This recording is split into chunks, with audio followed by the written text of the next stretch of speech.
Hey, everybody, and welcome to the Conquering Stress podcast. This is Dr. Bill Janeshak, and we're here. Today, I wanted to talk to you about not the economy, but the shrinking middle class of health. And just like the economy, we've seen this a lot in, the past decade, is the poor keep getting poorer, and the richer keep getting richer. And that middle class is the backbone of our country financially, is getting smaller and smaller because they're either stepping up and they're doing whatever and they're getting richer. And unfortunately, the vast majority of what's going on now, what's really growing is the poorer class. And I was sitting there and I was thinking, I'm like, the same thing is happening in our healthcare system right now. And I've said for years that, we have more access at our fingertips now than we have ever had before at the exact same time that we have the least direction. So we can chat and Google just about anything that we need to do or find out about our health. Where's the gym? What workout to, what's a good supplement? What should I eat? What can I do that? At the very same time that it takes us 3 months to get in to see the doctor if we really need it. There's no direction going on. And I'm seeing a lot of people starting to get used to this because they're bypassing basically taking care of themselves. So what I mean by that is like right now, I look these stats up and I go through them every once in a while if I'm speaking or something and I want to kind of be correct. So the NIH has just said that currently 61.4% of our population has high blood pressure. 55% has high cholesterol. 51% has arthritis, some sort of arthritis. Uh, the obesity rate, and this is the morbid obesity, the big, huge, very overweight, is 30%. One third of our population is obese. You add just being overweight to that, and it brings it up to about 72% of the population, or three-quarters of our population is overweight.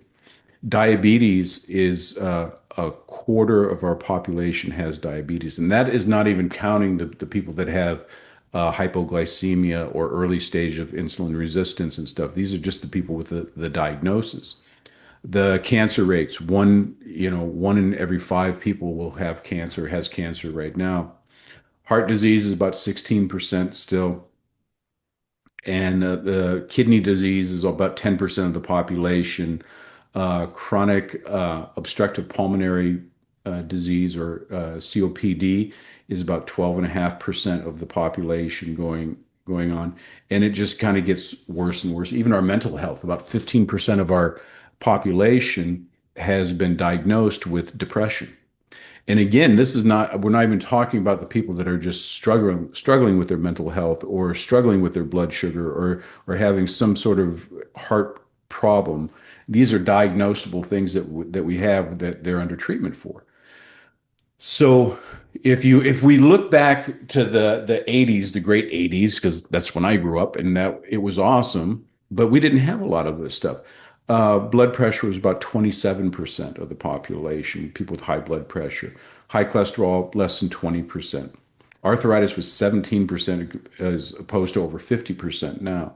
Obesity, we really didn't see much of it. It was 10% of the population, maybe. Um, Diabetes was 6% of the population, and now it's over a quarter of the population has it. And it just kind of goes on and on. But that shows you what's happening to our middle class. And a middle class is okay, so you're not the stellar athlete, you're not running triathlons or anything, but you're not sick. And if you've listened to this, or you've been in the clinic or listened to one of my talks or something, it's saying being not sick and being healthy are not the same thing. And we've been told again and again and again that it is. It's the same thing. Well, we took your blood pressure. It's a little higher than it has been, and I know you don't feel really good, but you're normal. You're normal. You're right within this range. And when I talk about the range, I'm talking about the middle class. I want you guys to picture a bell curve. Skinny on one side, rise up, peaks, and comes down the other side, and skinny on the other side. If it's on one side of that in our healthcare, we get a diagnosis with hypo something, which means you're not as good as you should be. If you get a diagnosis on your other end of that, then you're hyper something and you get a diagnosis with that. So you're hypoglycemic or hyperglycemic or hypocholesterolemia or hypocholesterolemia. Well, they never do that because they're trying to get the cholesterol as low as possible. Another stupid thing that they do all the time. To hell with science and physiology. But the point is that it used to be a bell curve because there were so many people within that range. We call them standard deviations when we're reading clinical stuff like that. But it's getting smaller, smaller. That hyper, that hypo, they're getting more prevalent. People are not staying in the zone, and we're losing. We're going into a health poverty system. Is because we're just not getting it. And we know about the foods. We know we have RFK in office now that's doing the MAHA, make America healthy again. He's bringing to light a lot of these things on the seed oils and all the chemicals that they're putting on their food and what they're feeding, our animals and even the water is messed up and it's hard to breathe over here. We've got all this crap in the air that's going on. So yeah, it's a struggle. And for that reason, we've got to work hard. Before we didn't have to do anything bad and we would be all right. We wouldn't be great, but we'd be all right. We'd be just like, everybody else. You kind of get, a little older, things start breaking down, and then you just kind of fade off and back to dust you go. But nowadays, what's happening is everybody's getting these chronic illnesses. And they're dealing it. It takes all the vitality away, and so we're not we're not getting anything done. We're not really living the life. The every dream that we have, every goal that we set is pretty much predicated. If you wanted to have a billion, trillion, quadrillion Elon Musk money dollars, what would you do with that? We just, I'm going to buy the biggest TV and sit my ass in the chair and just stay there until I rot.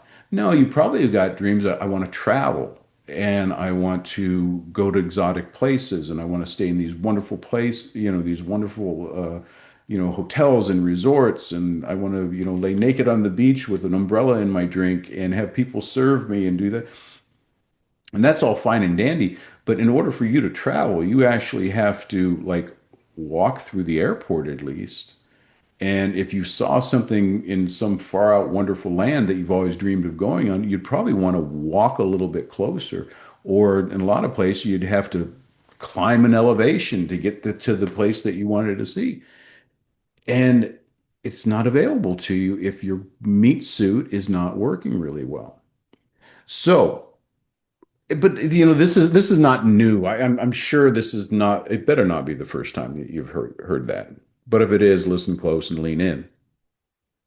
But so at the very same time, we have so much technology between stem cells and wearables that we have, and we have Aura rings and we have Apple Watches and whatever the Android one is that does the same thing. We have tests that can test us that used to cost thousands and thousands of dollars that very inexpensively we can get all the data on how we are breathing and sleeping and how much energy it takes for us to exist and how many carbs we're burning and how many fats we're burning. And we have all this data coming at us and it's at our fingertips.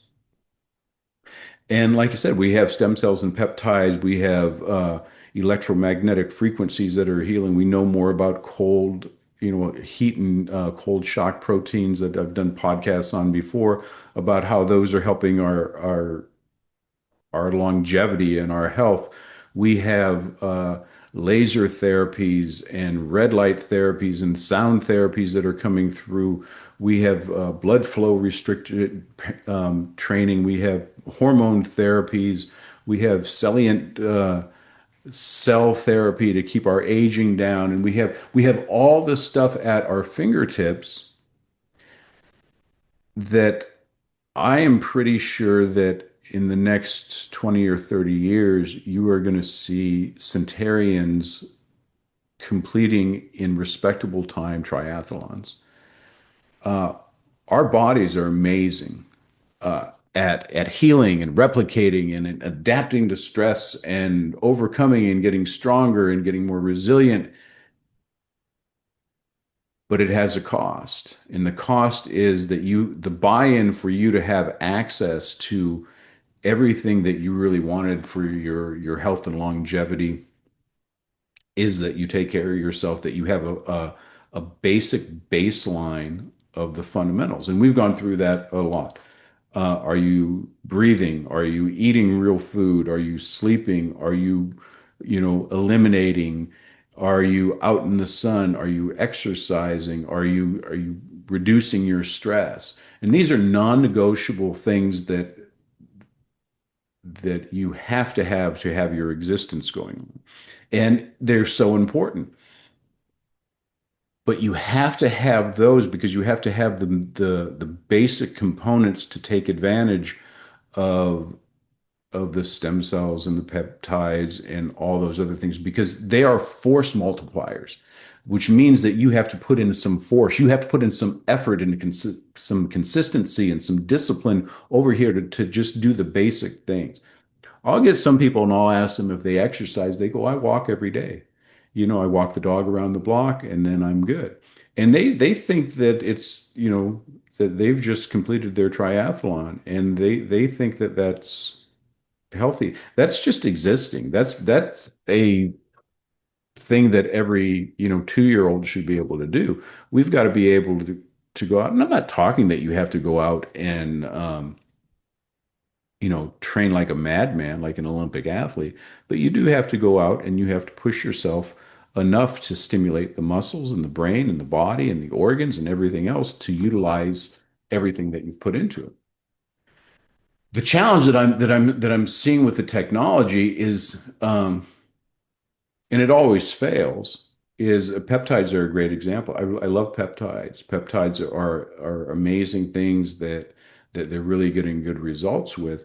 But we're taking people that have been sitting on the couch for decades, and they go off to the new Ozempic or trizipatide or something, which have their place, but they go, well, and in their doctor, where they used to have to get prescriptions for these things, tells them, well, just take this and you'll be fine, you'll lose weight. And it's the new fen-phen. If anybody remembers the fen-phen, it was the greatest weight loss thing. It was basically an appetite suppressant and speed, and people lost weight and they felt good and they did everything until they started dying because it messes with their heart. And the same thing's going to happen. Well, the same thing's already happening with Ozempic. We're seeing so much gastrointestinal issues that are going on. Most of the weight that you're losing is muscle. And so you're going to leave a really good, beautiful corpse. But with that being said, there's some people that are over there are microdosing those same things and they're really tuning in their body and they're getting great results. And the same thing, I see this with stem cells. So I've been offering stem cells for 6 or 7 years now, and they're great. The challenge is that usually people, and they're not inexpensive. They're not an arm and a leg um, like they are some places in the world. But it's an investment, several $1,000s to get these things in. But people get them so that they can so they don't have to get the knee replacement or the hip replacement or the spine replacement, and they're using it as a last ditch effort. Well, the problem that we have with that is that they don't have the lifestyle to uh, to support the the awesomeness that the stem cells can give them. And they just take the injection and think, well, I paid that much money that it should just heal me, and then I'm going to be fine, and I can go back to doing the same thing that just started this again. And that doesn't happen. We get people that will come in and they want to use light and laser, but they're so inflamed in in their whole metabolism that it's not supporting what they really want. Yes, they will get some benefit. All these things you can do and you will get some benefit from it, but it's nowhere what you have in your mind. Like take the magic pill and let me just, cram that down my pie hole. I paid enough for it and I decided to do that. You've got to discipline yourself to have the basics and have your body support. All this stuff is force multipliers. Now, with all that being said, is that, to recap, we live in a crappy society. And if we take the path of least resistance, we're going to get the worst food and the worst water and the worst sleep and the chronic diseases. Then we're going to get the worst medicine. And we are just slowly going to fade away. And we know this because people are dying younger now than they have in, centuries. And now on the same point, as we have all these things, we know more about brain and nutrition and physiological processes of the body, how to support them, how to increase them, how to maximize them, the real force multipliers that can get you up there and have the body you want, have the energy that you want, to have the strength that you want, have the resiliency that you want. So you can actually go through this your little trip here on this big blue marble so that every day you're living like you're a 10-year-old kid. You have boundless energy. You're not going, oh, I don't want to go out of here and this and my back aches and my tummy hurts and I can't sleep and like that. No, you will be able to have everything that you've wanted to do. On top of that, and I say all this to get to the next thing. In the next 5 years, 5 to 10 years, there is a thing called quantum biology that is going to blow your mind on the things that we're capable of doing. It's also going to have a little kind of like a screw with your brain a little because we're going to find out things that we've believed for 100 years about how the body works has been wrong, or at least not the full story. And as we find out more and more about this whole story that's going on, it's going to require a paradigm shift for you, your doctors, your lifestyle, and how you're taking advantage of that, everything that's going on. It's estimated by some people that 80% of the stuff that we believe to be true today is not true, or like I said, less than factual. And to take advantage of that, to be around your kids longer, to be with your spouse and having a great long relationship, to truly get up and love life and live life and experience everything that you can, you're going to have to take, it's going to be a whole paradigm shift. But if you take advantage of it, if you qualify to have the physiology to take advantage of this, there's really no stopping you. And this is a perfect time to dream. And the whole reason I came up with this whole podcast idea here was because I see it all the time. And I see it right now. Is people are still thinking like this is 1950 or 1960 or 70. Well, the doctor said I have to do this, and then I have to take this. I'm gonna have to be on this pill for the rest of my life because my lifestyle really screwed up my whole being, and now I have this. So now I don't need to change my lifestyle. I just have to take this magic pill. And that magic pill turns into another magic pill. And then there's three more magic pills. And then the crap from that stuff makes you tireder and worse off. Um, so the way that sick people die is very slowly. They usually get something that stops them from doing one of the foundations of health effectively, so they feel worse, and so they take another pill because they're praying at the altar of the better living through chemistry. So I have to take this one. So my high blood pressure's up, and the cholesterol's up, so I have to take that. But then now my blood sugar's up. Now I have to get a metformin, and metformin's going to be got. And this, I'm not working well. I can't create hormones, so I'm tired and like that. And here's your little upper, but then I can't sleep. And then I have insomnia. Well, here's your downer, but I'm really not getting restful sleep, and I'm getting more toxic. So I'm anxious, and I have the, well, here's your antidepressant, and it just goes on and on and on.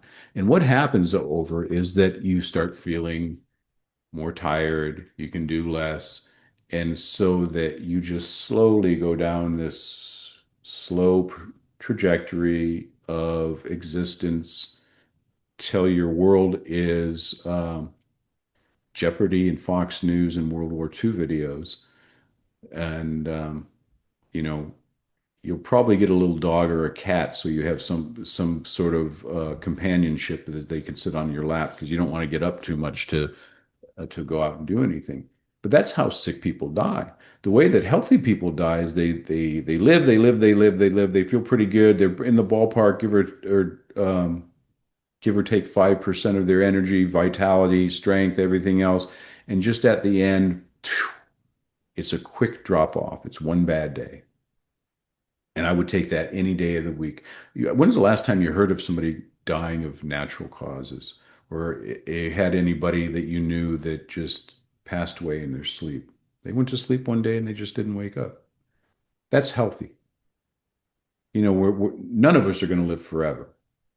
But the fact is that we want to take advantage of the stuff so we can actually live while we're conscious. And and with our middle class or healthy middle class getting smaller and smaller, it's time to fight for it and fight with everything that you got because you got to fight like your life depends on it because it actually does. And like I said, we have pills, potions, and powers that can keep you breathing air and moving stuff for a very long time if you have the money. And you can throw thousands of dollars and at caregivers and people that'll bring you food and do like that, but that's not living. That's just an existence. And so we have the technology to get people to exist for a long time, and that's not a good way to live. So if you don't want to be part of the increasingly lower class of health, dial in those fundamentals of health. Come get adjusted. Chiropractic care is one of the best things that you can do for your brain and your overall health. Everybody thinks it's a pain therapy. Works great for pain and it helps with that non-pharmaceutical. You're just the tip of the iceberg on the benefits of chiropractic care. Go back over and get some stretching, get some yoga and Pilates, some breath work. Go out and move your body, get out in the sunshine, move, challenge yourself, enjoy the fact that you can move freely and just keep going. Make sure that you're getting your sleep and your water and you're eating real food. If your food's not rotten, then you are. So get stuff that will fuel your body like nobody's you know like you've never felt before. Get out and move in the sunshine and live life and do it right. Stay away from that lower class. Stay away from health poverty. It doesn't serve anybody. So this is Dr. Bill Janeshak. I just wanted to get that message out. It was something that I was thinking about on staying out of the middle class. Be one of those filthy health billionaires where you're just so full of energy and life and sharpness and strength and relentlessness that it just pisses people off that are around you. Okay. Dr. Bill Janeshak on the I can't even pronounce it, Conquering Stress podcast, and we are out of here.